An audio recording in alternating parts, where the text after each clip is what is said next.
Morning student, class 12 वो history page number यहाँ पे है 69 कर लेते हैं अपन। 68 हो चुका है अपना। विजय स्तंभ के बारे में पढ़ा पिछले वीडियो में। अब इस वीडियो में देखते हैं हम बाबर के बारे में जानकारी दी थी मैंने। मुगल जो है मुगल साम्राज्य की स्थापना हुई थी 1526 में यहाँ पे दिल्ली में। फरगना का शासक था बाबर, ठीक है। और उसके रगों में दो वंशजों के खून दौड़ रहे थे, एक चंगेज खान का वंशज था और एक तैमूर का वंशज था, ठीक है। उससे पहले हम बात करेंगे महाराणा सांगा। महाराणा सांगा 1509 से 1528 ईस्वी तक इसने शासन किया। महाराणा सांगा ने रायमल इसके पिता का नाम था। रायमल की मृत्यु के बाद 1509 ईस्वी में 27 वर्ष की आयु में मेवाड़ के शासक बने। 27 वर्ष की आयु में शासक बना था। संघर्ष किया, लिखे हुए पहले पॉइंट लिखे हुए, इसके बारे में पढ़ाऊंगा तुम्हें पॉइंट। रायमल के 3 पुत्र थे। रायमल जो थे उसके 3 पुत्र थे, पृथ्वीराज, जयमल और संग्राम सिंह। यहाँ पे जयमल लिखना है, रायमल लिखिए जयमल।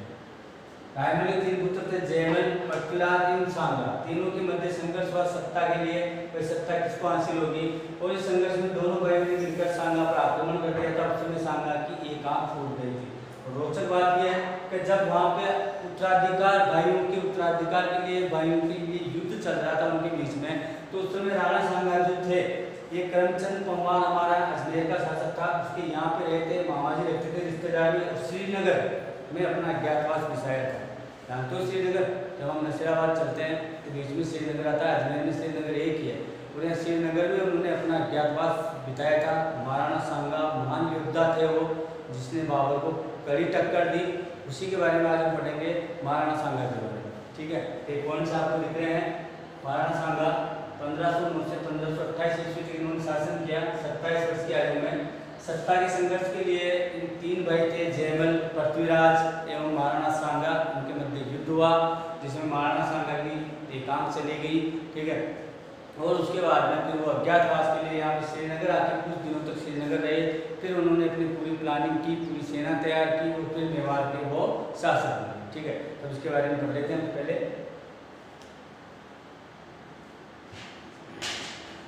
महाराणा सांगा। सांगा अपने पिता रायमल की मृत्यु के बाद 1509 ईस्वी में 27 वर्ष की आयु में मेवाड़ का शासक बना। लिखा हुआ है पीछे। मेवाड़ के महाराणाओं में भी सबसे अधिक प्रतापी योद्धा थे। महाराणा कुंभा से भी ज्यादा प्रतापी योद्धा थे। और जहाँ तक अगर माने तो महाराणा प्रताप से भी ज्यादा शक्तिशाली और ताकतवर योद्धा था महाराणा सांगा। कहा जाता है कि उनके शरीर पे 80 घाव थे। उनकी एक आंख नहीं थी, एक हाथ कम काम करता था, एक टांग से भी वो लंगड़े थे।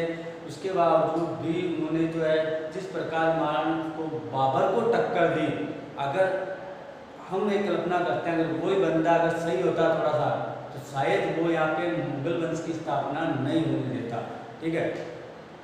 ये मेवाड़ के शासक बने। उत्तराधिकार के लिए संघर्ष दूसरा पॉइंट है। रायमल के जीवन काल में सत्ता के लिए पुत्रों के बीच संघर्ष हो गया।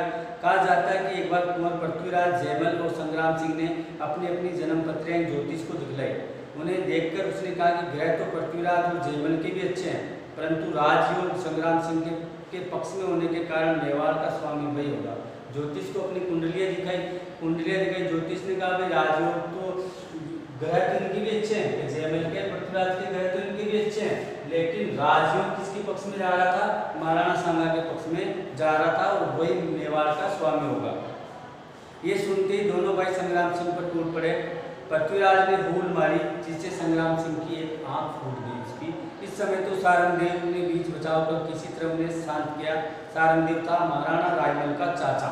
महाराणा जो रायमल थे इनके चाचा थे सारंगदेव। इन्होंने जैसे तैसे उनके बीच में लड़ाई जो है बंद करवाई, किंतु दिनों दिन पूर्व में विरोध का भाव बढ़ता गया। दिनों दिन उनके बीच में विरोध बढ़ रहा था। सारंगदेव ने उन्हें समझाया कि ज्योतिष के कथन पर विश्वास कर तुम्हें आपस में संघर्ष नहीं करने चाहिए। इस समय सांगा अपने भाइयों के डर से श्रीनगर यानी अजमेर के करमचंद पंवार के पास अज्ञातवास बिता रहा था। रायमल ने उसे बुलाकर उसको अपना उत्तराधिकारी घोषित कर दिया। यहाँ पे वहाँ युद्ध हुआ था, वो 2 भाई साथ थे, जयमल और पृथ्वीराज। तो ये अज्ञातवास के लिए सांगा उन दोनों के डर से यहाँ आके रहने लगे श्रीनगर में। लेकिन फिर रायमल ने उनको वहाँ बुलाया, सम्मान के साथ उनको उत्तराधिकारी घोषित कर दिया। वह मेवाड़ का नया शासक कौन होगा, महाराणा सांगा, ठीक है। अब गुजरात के सुल्तान के साथ संघर्ष। अब सबसे पहले गुजरात की बात करते हैं। इसको मिटाता हूँ, ये पॉइंट दिख रहे हैं आपको, नोट कर लीजिए इनको वापस। महाराणा सांगा 1509 से 1528 तक शासन किया और रायमल की मृत्यु के बाद 1509 ईस्वी में ये 27 वर्ष के आयु में मेवाड़ के शासक बने। सत्ता के लिए संघर्ष हुआ भाइयों के बीच में, तो यहाँ पे उन्होंने अज्ञातवास बिताया था। ओके, क्लियर है यहाँ तक? ठीक है।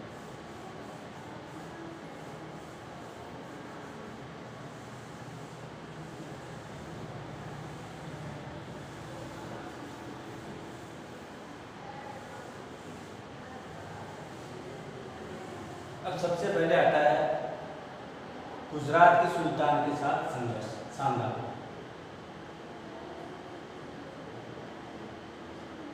गुजरात के साथ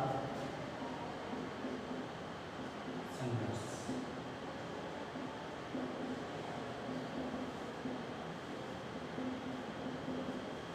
गुजरात के साथ संघर्ष कुछ समय है। गुजरात पे जो था सुल्तान था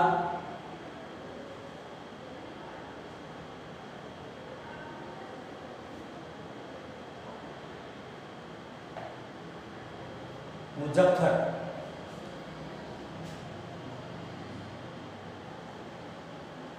मुजफ्फर वहां का शासक था गुजरात का। सुल्तान का नाम लिख लो, मुजफ्फर। ठीक है, इसके बारे में देख लेते हैं। सांगा के समय गुजरात और मेवाड़ के बीच संघर्ष का तत्कालिक कारण ईडर का प्रश्न था। ईडर के राव भान के दो पुत्र थे। ईडर का जो सामंत था उसके दो पुत्र थे, सूर्यमल और भीम। राव भान की मृत्यु के बाद सूर्यमल गद्दी पर बैठा, किंतु उसकी भी 18 माह के बाद मृत्यु हो गई। अब सूर्यमल के स्थान पर उसका बेटा रायमल ईडर की गद्दी पर बैठा। रायमल के अल्पायु होने के कारण, यानी छोटी उम्र थी रायमल की, उसके कारण उसका लाभ उठाकर उसके चाचा भीम ने गद्दी पर अपना अधिकार कर लिया।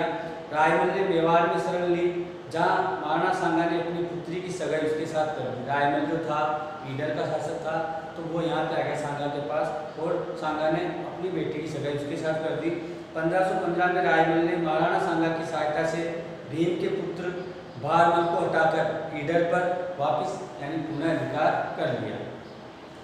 भारमल को हटाकर रायमल को ईडर का शासक बनाए जाने से गुजरात का सुल्तान मुजफ्फर बहुत प्रसन्न हुआ, क्योंकि भीम ने उसी के आज्ञा अनुसार ईडर पर अधिकार किया था। नाराज सुल्तान मुजफ्फर ने अहमदनगर के जागीरदार निजामुल मुल्क को आदेश दिया कि वह रायमल को हटाकर भारमल को पुनः ईडर की गद्दी पर बैठा दे। निजामुल मुल्क द्वारा ईडर पर घेरा डालने पर रायमल पहाड़ों में चला गया, तो पीछा करने पर निजामुल मुल्क को पराजित किया। ईडर के आगे रायमल का अनावश्यक पीछा किए जाने से नाराज सुल्तान ने निजामुल मुल्क को वापस बुला दिया। उसके बाद सुल्तान द्वारा मोराजी मुल्क को ईडर का हाकिम नियुक्त किया। एक भाट के सामने एक दिन मुआरिजी मुल्क ने सांगा की तुलना एक कुत्ते से कर दी। ये जानकारी मिलने पर सांगा वांगल के राजा उदय सिंह के साथ ईडर जा पहुंचा। पर्याप्त सैनिक न होने के कारण मुआरिजी मुल्क ईडर छोड़कर अहमदनगर भाग गया। सांगा ने ईडर की गद्दी पर रायमल को बिठा दिया और अहमदनगर, बटनगर, बिसलनगर आदि स्थानों को लूटता हुआ वापिस चित्तौड़ आ गया। सांगा के आक्रमण से हुई बर्बादी का बदला लेने के लिए सुल्तान मुजफ्फर ने 1520 में मलिक अयाज तथा किवाऊ मुल्क की अध्यक्षता में दो अलग अलग सेनाएं मेवाड़ पर आक्रमण के लिए भेजी। मालवा का सुल्तान महमूद भी सेना के साथ आ मिला, किंतु मुस्लिम अफसरों में अनबन होने के कारण मलिक अयाज आगे नहीं बढ़ सका और संधि करके उसे वापस वहाँ से लौटना पड़ा। इस प्रकार अप्रत्यक्ष रूप से सांगा ने जो है गुजरात पर जो है आक्रमण नहीं किया, उसके अधिकार नहीं किया, लेकिन उसको अधीनता स्वीकार करने के लिए बाध्य कर दिया। उसके बाद में दूसरा पॉइंट है दिल्ली सल्तनत के साथ संघर्ष।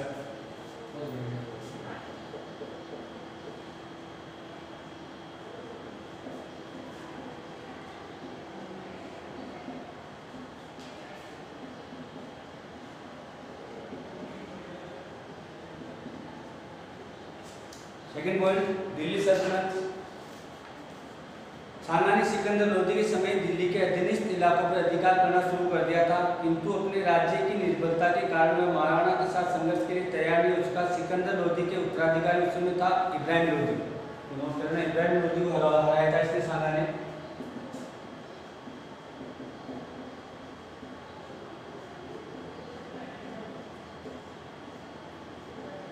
इब्राहिम लोदी को पराजित किया था 1526 ईस्वी में।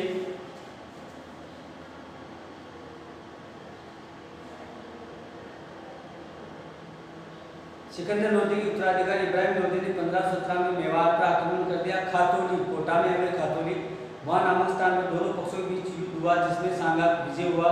सुल्तान युद्ध के मैदान से भाग निकलने में सफल रहा, किंतु उसके एक शहजादे को कैद कर लिया गया। इस युद्ध में तलवार से सांगा का बायां हाथ कट गया और घुटने पर तीर लगने से हमेशा के लिए लंगड़ा भी हो गया। एक बायां हाथ भी कट गया और उसके घुटने पे एक तीर लगा, इसकी वजह से वो लंगड़ा भी हो गया। खातौली की पराजय का बदला लेने के लिए 1518 में इब्राहिम लोदी ने मियां माखन की अध्यक्षता में सांगा के विरुद्ध एक बड़ी सेना भेजी, किंतु सांगा ने बांडी, धौलपुर में है बांडी, नदी का नाम है बांडी, बांडी नदी के पास में युद्ध हुआ।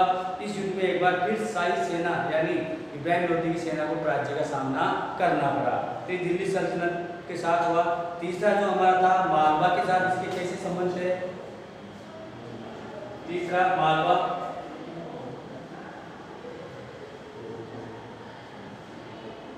मालवा एवं मेवाड़ संबंध।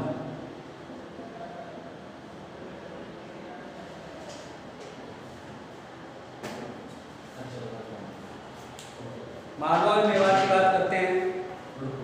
मेदिनी राय नामक एक हिंदू सामंत ने मालवा के अपदस्थ सुल्तान महमूद खिलजी द्वितीय को पुनः शासन करने में सफलता प्राप्त की थी। इस कारण सुल्तान महमूद ने उसे अपना प्रधानमंत्री नियुक्त कर दिया।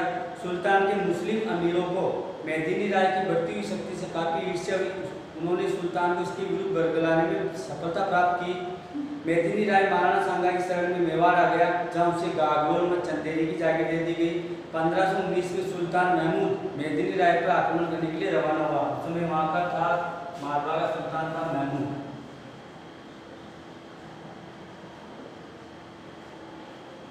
और इनके बीच में संघर्ष का कारण था मेदिनी राय।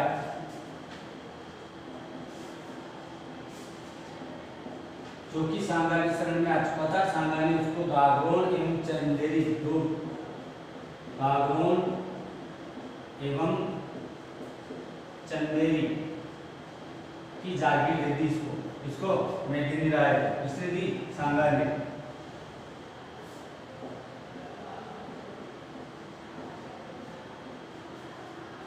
अब ये महमूद जो है मेदिनी राय पर आक्रमण करने के लिए आता है, और जबकि मेदिनी राय पे किसका हाथ था? महाराणा सांगा का, यानी सांगा इसके साथ था। ठीक है, सांगा। तो इन दोनों के बीच में संघर्ष होना वाजिब था। ये एंगल बन रहा है, दिखाई दे रहा है तुम्हें एंगल? समझ में आ रहा होगा, क्योंकि हिस्ट्री का है तो समझ में आ जाना चाहिए। मेरे यहाँ पे 2 स्टूडेंट बैठे हुए हैं, ये समझ रहे हैं, इनको समझ में आ रहा है अच्छी तरीके से। क्योंकि मालवा का जो शासक था महमूद शाह और मेदिनी राय इसकी शरण में था, सांगा की शरण में। तो सांगा ने उसको गागरोन एवं चंदेरी की जागीर दे दी। तो उसके बाद में महमूद जो है मेदिनी राय पर आक्रमण करने के लिए आएगा, तो उधर मेदिनी राय के ऊपर किसका हाथ था? सांगा का हाथ था। तो नेचुरल सी बात है, सांगा मेदिनी राय की हेल्प करेगा, उसकी सहायता करेगा। ठीक है, तो मेदिनी राय आक्रमण करने के लिए आया। 1519 में मेदिनी राय पर आक्रमण करने के लिए आया महमूद। इस बात की खबर लगते ही सांगा की एक बड़ी सेना लेकर गागरोन पहुंच गया।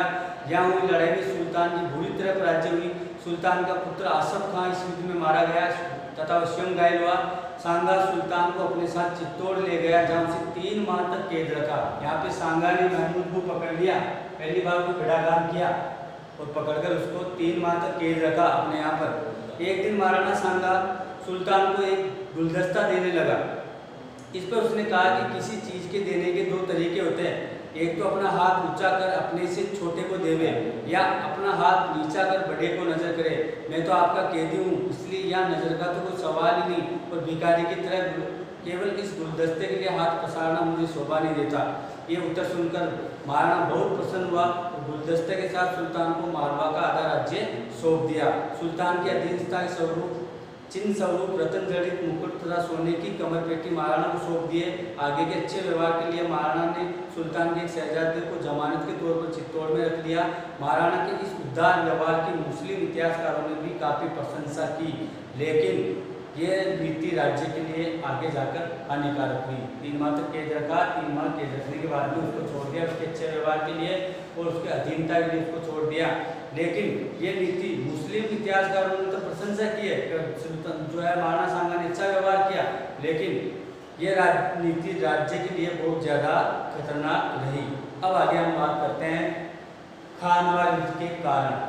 राणा सांगा एवं बाबर के मध्य संघर्ष के क्या कारण थे, इससे पहले आप एक बार कमेंट्स देख लीजिए, फिर हम आगे चलते हैं।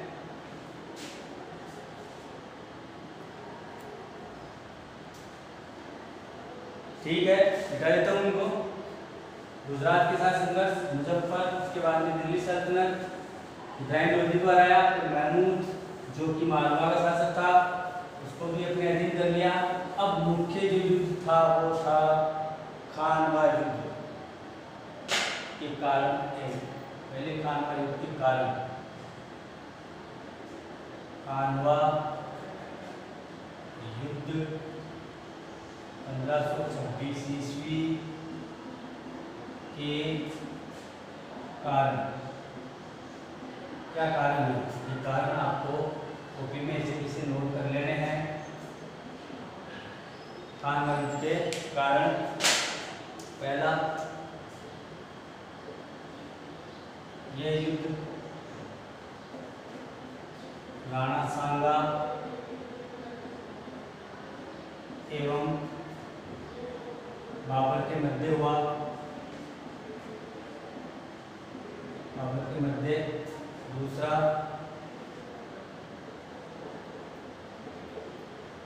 दोनों की साम्राज्य विस्तार की भावना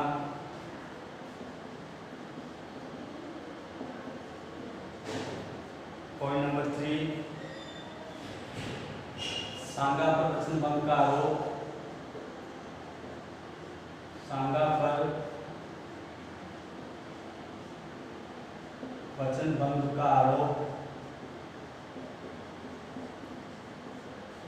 चौथा, राजपूत अफगान नेत्री।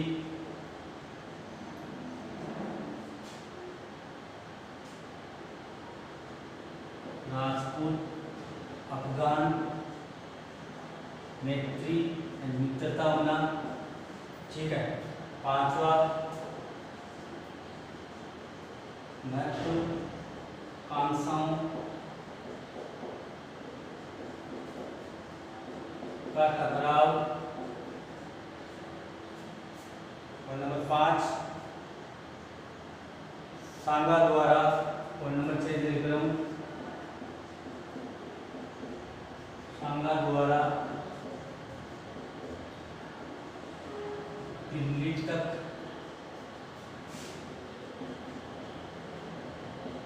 अधिकार कर लेना। 7वां, बाबर का भारत विजय का स्वप्न। ये 7 पॉइंट आपको इसमें कॉपी में उतार लेना है। 7 पॉइंट उतार लीजिए कॉपी में, एक बार देख लीजिए। पहले 7 पॉइंट्स आपको नजर आ रहे हैं, पूरे नीचे तक दिख रहे हैं भैया आपको। बाकी मैंने इधर लिखे हैं। खानवा युद्ध 1526 ईस्वी, खानवा युद्ध के कारण परिणाम। अब इसके बारे में बात कर लेते हैं हम। पहले पॉइंट समझाया था तुम्हें। खानवा युद्ध के कारण है, केवल अभी परिणाम नहीं है, परिणाम अगले वाली वीडियो में आएंगे। खानवा युद्ध के कारण ये युद्ध राणा सांगा एवं बाबर के मध्य हुआ, ये तो बताया। खानवा जो है भरतपुर में, लिख दूं यहाँ पे, याद रह जाएगा तुम्हें, भरतपुर में है खानवा। ठीक है। दोनों की साम्राज्य विस्तार की भावना, दोनों जो शासक थे वो साम्राज्य विस्तार करना चाहते थे। बाबर भी चाहता था कि अपना साम्राज्य विस्तार फैलाए और राणा सांगा भी चाहता था अपना साम्राज्य विस्तार फैलाए। कोई भी शासक जो है दिल्ली का शासक बनने के लिए उसका यही होता है, दिल्ली पे वो तभी मजबूत रह सकता है जब वो उत्तर भारत को अपने अधीन कर ले। अब दिल्ली के जैसे पंजाब है, हरियाणा है, राजस्थान है, ये वाला हिस्सा अगर उसके कब्जे में आ गया तो दिल्ली सल्तनत मजबूत होती है, जिसमें उत्तर प्रदेश है, उत्तर प्रदेश का एरिया आ गया, पंजाब का एरिया आ गया, हरियाणा का एरिया आ गया, राजस्थान तक का एरिया आ गया। ये था। तो दिल्ली सल्तनत को टक्कर देने वाला हमेशा जिस भूमि में शासक पैदा हुआ वो राजस्थान में हुआ। पहले भी जितने भी शासक हुए वो राजस्थान में पैदा हुआ शासक था जो दिल्ली सल्तनत को सीधा टक्कर देता था। बाकी उत्तर प्रदेश, हरियाणा, पंजाब इनके उधर कोई शासक पैदा नहीं हुए जो उनको हरियाणा पंजाब को आसानी से अपने अधिकार में ले लेते थे। लेकिन राजस्थान की जो वीरों की भूमि है, यहाँ पे व्यक्ति अगर कोई राजस्थान का शासक है तो दिल्ली का कोई दूसरा शासक बनने से पहले उसको यही लगता था कि मुझे राजस्थान के शासक को अपने काबू में करना होगा, नहीं तो दिल्ली सल्तनत का सिंहासन डोलने लगता है। ठीक है, तो दोनों के साम्राज्य विस्तार की बात आती है। उत्तर भारत में उस समय नेता जो था वो राणा सांगा था, उत्तर भारत का, जिसने गुजरात पर भी अधीनता स्वीकार कर ली, मालवा पे अधीनता स्वीकार कर ली। तो नेचुरल सी बात, सीधी सी बात थी कि बाबर को राणा सांगा को हराना जरूरी था।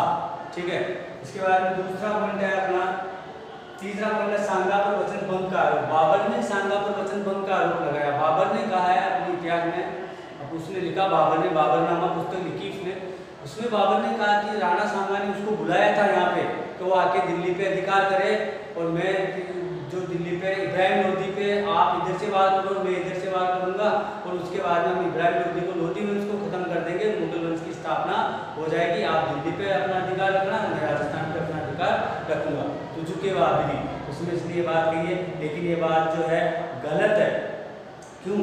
उसने कहा काबुल में मेरे पास दूत भेजा था, लेकिन हिंदू जितने भी इतिहासकार हुए उसने इस बात को गलत माना कि राणा सांगा ने कोई दूत काबुल में नहीं भेजा था बाबर के पास कि तू आ और लोधी को, क्योंकि लोधी को बाबर को लोधी को राणा सांगा खुद हरा चुका था, उसको 2 बार हरा चुका था। वो एक बार धौलपुर के पास जो बांडी की नदी के पास में युद्ध हुआ उस समय हरा चुका था, एक बार पहले युद्ध हुआ खातोली में युद्ध हुआ, कोटा के पास में खातोली, उसमें इब्राहिम लोधी की सेना को हरा चुका था, दूसरी बार बांडी धौलपुर के पास युद्ध हुआ उस समय हरा चुका था। तो ये बात तो नहीं मानी जा सकती कि राणा सांगा अपना एक दूत काबुल में भेजे और उसको कहे कि भाई तू आ, क्यों? क्योंकि वो खुद ही हरा चुका था इब्राहिम लोधी को, तो उसको, लेकिन राणा सांगा इब्राहिम लोधी को हराता था, लेकिन उसके आगे ये सोच रही थी कि वो दिल्ली पे अधिकार करे, बस वो उसको पराजय कर देता, भाई तुम तेरी सीमा में सीमित रहे।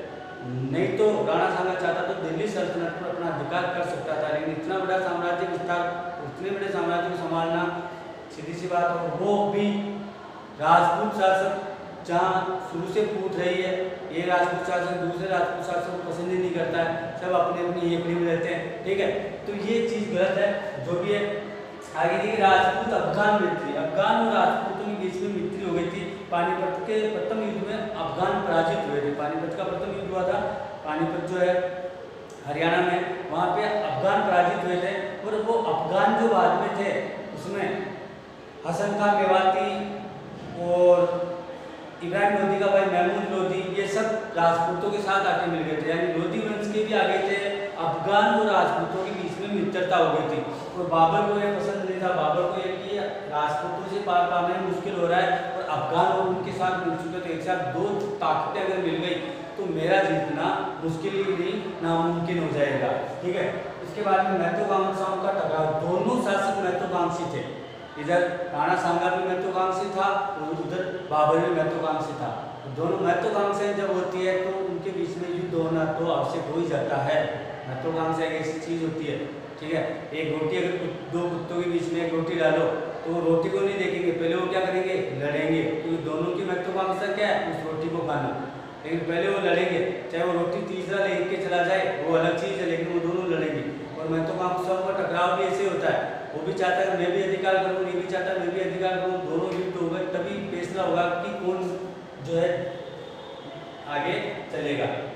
छठा है, सांगा द्वारा दिल्ली तक के कब्जे में, दिल्ली के पास में गुड़गांव, हिसार, यहाँ तक उसने सांगा ने अपने अधिकार को अपने अधिकार में कर लिया था और अपने अपने सामंत और जागीरदार वहाँ बिठा दिए थे। तो ये बात भी बाबर को खटक रही थी, उसको पता था, पहले इब्राहिम लोधी को पराजित करा उसने पानीपत के युद्ध में, अब उसका एक ही लक्ष्य था बाबर को युद्ध में, उसको सांगा को युद्ध में पराजित करना, बाबर का अंतिम लक्ष्य बन गया था ये।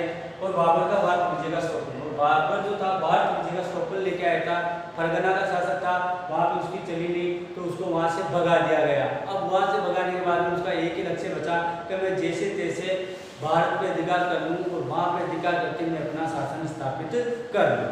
तो ये पॉइंट थे खानवा युद्ध के कारण 1526 ईस्वी में खानवा युद्ध हुआ बाबर एवं राणा सांगा के बीच। तो ये हमारे मुख्य मुख्य पॉइंट्स जो थे वो मैंने आपको लिखा दिए। आज हमारे इसमें कारण हो चुके हैं। अब अगले वाले वीडियो में हम इनके युद्ध की घटना पढ़ेंगे, दोनों के बीच में युद्ध हुआ और युद्ध होने के कारण किस प्रकार युद्ध हुआ और सांगा की पराजय के क्या कारण रहे थे। तब तक के लिए एक बार वापस आप देख लीजिए, पॉइंट नजर आ रहे हैं आपको। पहला, ये युद्ध राणा सांगा और बाबर के मध्य लड़ा गया। दोनों की साम्राज्य विस्तार की भावना, सांगा पर वचन भंग का आरोप लगाया बाबर ने। राजपूत अफगान में एंट्री हो चुकी थी क्योंकि पानीपत के युद्ध में जो हार हुई थी इब्राहिम लोधी की, तो इब्राहिम लोधी का भाई जो था वो राजपूत यानी राणा सांगा की शरण में आ चुका था। और इसके अलावा दूसरे जो अफगान थे हसन खान मेवाती, ये भी इधर आ चुके थे। ये बात भी बाबर को खटक रही थी। महत्वाकांक्षाओं के बारे में बात बताइए आपको, महत्वाकांक्षाओं का टकराव होता ही है। और सांगा पर दिल्ली तक अधिकार कर लेना है, दिल्ली तक के क्षेत्र पर अधिकार कर दिया था सांगा ने। ये बात भी बाबर को अच्छी नहीं लगी। तो बाबर का भारत विजय का स्वप्न, और बाबर जो था वो भारत विजय का स्वप्न लेके आया था। और वो था उसका स्वप्न था कि वो भारत को विजय करे। ठीक है, मिलते हैं नेक्स्ट वीडियो में। तब तक के लिए पढ़ते रहिए, खुश रहिए, पढ़िए ज़रूर, वीडियो देखिए ज़रूर, आएगा आपको समझ में आएगा। ये मेरी आशा है, मेरा होप है कि आपको बात समझ में आएगी। ओके, धन्यवाद, बाय।